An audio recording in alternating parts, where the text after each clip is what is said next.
m'appelle Joël Huat, je suis chercheur au CIRAD à La Réunion, agronome et chef du projet Aptaéoi. Nous avons clôturé aujourd'hui 4 mars le projet Aptaéoi et présenté les livrables à l'ensemble de nos partenaires, potentiels bénéficiaires également à notre bailleur qui est l'Union européenne. Nous avons présenté une note d'opportunité sur la création de systèmes participatifs de garantie dans la zone océan Indien.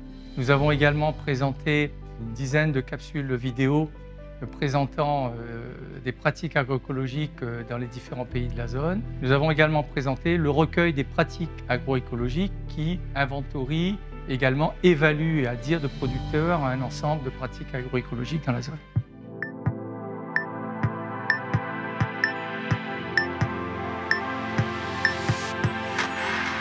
Ce recueil d'environ 200 pages nous fait part de 33 pratiques agroécologiques réparties dans 5 thématiques différentes. Et ce qui est à noter, c'est que 2 thématiques ressortent particulièrement. Ce sont les pratiques qui relèvent de la gestion du sol, notamment la fertilisation organique, et des pratiques qui relèvent de la gestion des ravageurs et maladies, notamment par l'usage des biopesticides. Alors ces 2 thématiques ont comme particularité, c'est qu'elles utilisent de la biomasse produite localement, donc accessible par les agriculteurs et qui rend d'une certaine façon ces agriculteurs moins dépendants des intrants extérieurs. À noter que ce recueil de pratiques évalue bien des pratiques et non des techniques à l'échelle de la parcelle et par des agriculteurs. Et ce qu'elle a d'intéressant, c'est qu'on porte le message qu'une pratique donnée sur un territoire donné ne se cale pas de la même façon sur les autres. Les pratiques sont contexte dépendants, sont aussi dépendantes de l'histoire des agriculteurs, donc qui gèrent non seulement des parcelles, mais un ensemble de systèmes. Et c'est pour ça que dans les années à venir, ce qui nous semble intéressant, c'est que l'analyse se fasse à une échelle supérieure qu'est la parcelle du système, en s'adressant à l'échelle de l'exploitation. Également, s'insérer dans un pas de temps long, ce qui est important pour faire des évaluations et voir s'il y a un impact ou pas. Et ce qui est aussi important, c'est de travailler à l'échelle régionale de manière concertée sur des protocoles communs pour collecter de la donnée, certes, mais surtout de les analyser, de les valoriser d'une manière que le message fasse sens pour chacun des territoires concernés.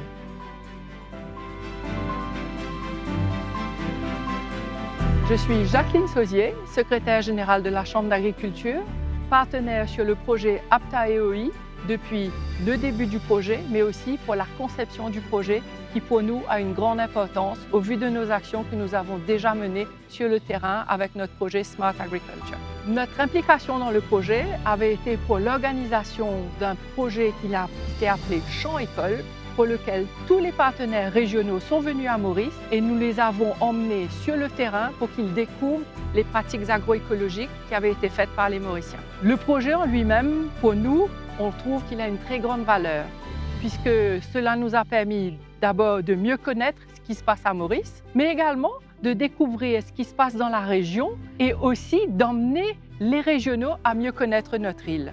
Et pour ça, nous sommes tous gagnants dans ce process. Le rapport final qui sera publié à la fin de ce projet, pour nous, il est très important pour plusieurs aspects. Premièrement, c'est cette liste de toutes les pratiques agroécologiques qui existent et qui nous permettent de voir qu'il n'y a pas une solution pour tous, mais pour un problème, plusieurs pratiques qui puissent coexister. Nous, comment nous allons l'utiliser? C'est que nous avons notre projet Smart Agri.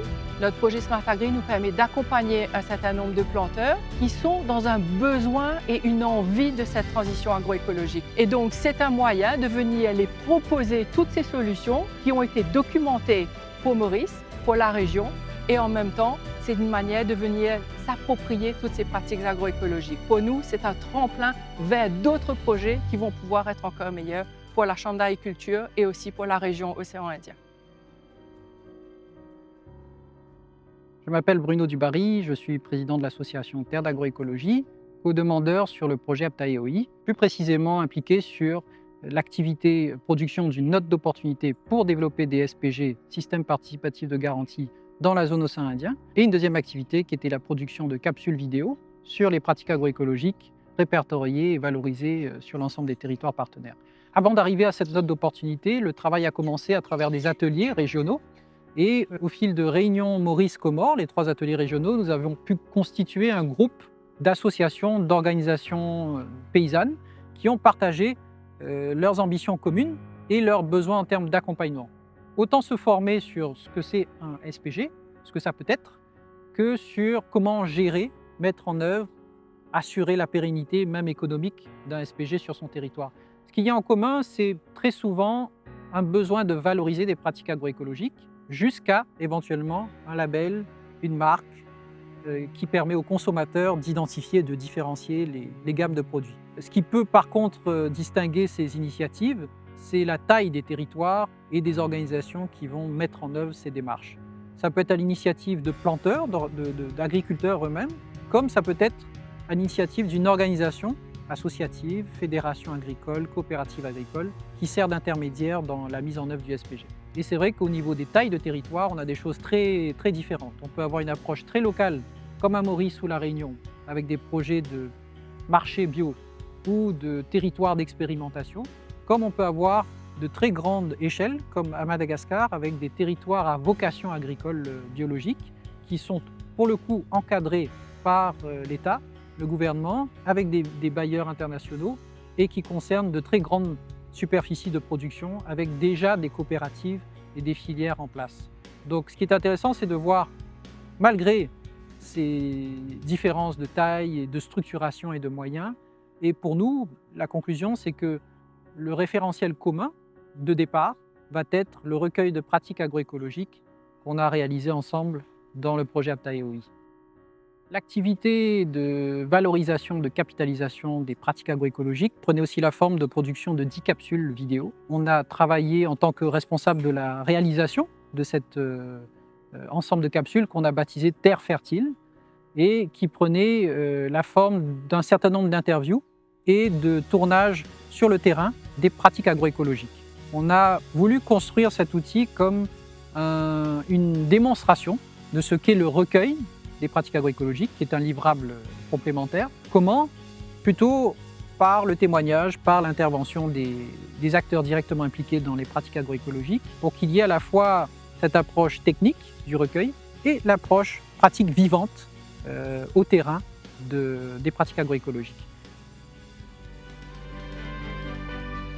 Je suis Corinne Molloy, je suis agent de vulgarisation au sein du FARE. Le projet APTAE a été une excellente opportunité pour nous au niveau du FARE de pouvoir échanger avec les différents acteurs dans le domaine agroécologie dans l'océan Indien. Afin de promouvoir ces pratiques, les capsules vidéo qui ont été faites ont été quelque chose de vraiment intéressant qu'on a pu partager avec les agriculteurs à Maurice. Le FARE a aussi fait un sondage parmi les agriculteurs sur les différentes pratiques agroécologiques adaptées à Maurice et cela a permis d'avoir plus d'informations pour mettre dans le recueil qui vont être faits par le projet. Les pratiques qui sont en écrit sont souvent bien vues et sont souvent quelque chose de recommandé. Alors c'est à travers ces pratiques-là que les planteurs, les agriculteurs vont adopter certaines pratiques agroécologiques dedans qui sont d'après leur convenience. Je suis Stéphanie Druguet, je travaille à la délégation de l'Union européenne auprès de la République de Maurice et des Seychelles et je suis en charge du programme régional de l'appui à la sécurité alimentaire et nutritionnelle, le SANOI, que nous mettons en œuvre en partenariat avec la Commission de l'océan Indien. Après ces 2 années de travail des équipes du projet APTAEOI, on se rend compte tout d'abord qu'il y a vraiment une diversité d'actions, d'expériences dans la région. Il y a une grande richesse de pratiques. Et donc ça, c'est d'abord très encourageant pour le futur de l'agroécologie dans la région. Donc on a déjà sur quoi travailler et s'appuyer pour construire cette transition agroécologique. Un autre fait marquant pour moi de ce projet, c'est le fait qu'il a permis de faire se rencontrer une diversité d'acteurs au niveau de la région qui sont engagés dans ces pratiques agroécologiques et donc de commencer à créer une communauté d'acteurs qui vont pouvoir ensemble réfléchir, partager et accompagner cette transition agroécologique dans la région. Alors bien sûr, ce n'est qu'une première étape, ce n'est qu'un premier pas, un projet de 2 ans. mais qui a permis d'initier quand même une vraie dynamique d'échange entre les acteurs. Et je pense que ça, c'est très précieux pour la région. Et ça pourra servir justement pour amplifier en fait les efforts pour cette transition agroécologique. Et donc les résultats de ce projet APTA OI constituent une très bonne base pour continuer ces efforts. Nous allons au niveau de l'Union européenne continuer à soutenir ce type d'initiative et pouvoir justement construire sur les acquis de ce projet en termes d'identification des pratiques et de mécanismes de partage et d'échange entre acteurs. Je voudrais remercier l'ensemble des contributeurs de ce projet. Nous étions plus d'une vingtaine de contributeurs et de partenaires dans le projet des 4 pays et remercier évidemment notre partenaire et bailleur qu'est l'Union européenne. Merci à tous et à très bientôt pour de nouvelles aventures à la suite d'APTA OI.